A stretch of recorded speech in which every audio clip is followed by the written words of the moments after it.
Zdravo svima. Ovo je treći video u vezi zadataka za 7. razred.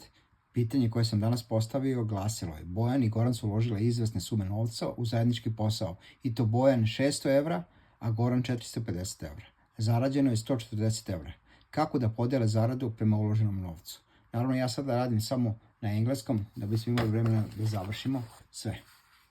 So what we know about this is that Bojan I'm going to put B is equal 600 euros into the business venture, and Goran put 450 euros, which means that altogether they put 1050 euros.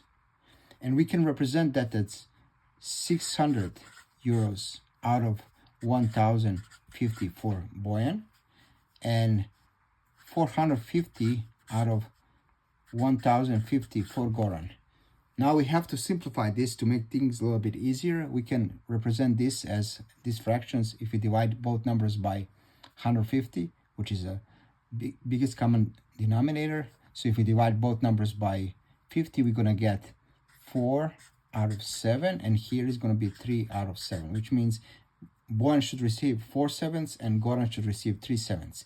Now, if the whole amount that they have to receive, or they should receive, is 140 euros, and we can represent every whole number as a fraction, we can represent this 140 as 7 sevenths, which means that Bojan will receive 4 sevenths and Goran will receive 3 sevenths. Now we have to understand what 1/7 is, and in order to figure out what 1/7 is, we have to divide 140 by 7, which will give us 20. That means that Bojan should receive 80 out of 140, and Goran should receive 60 out of 140.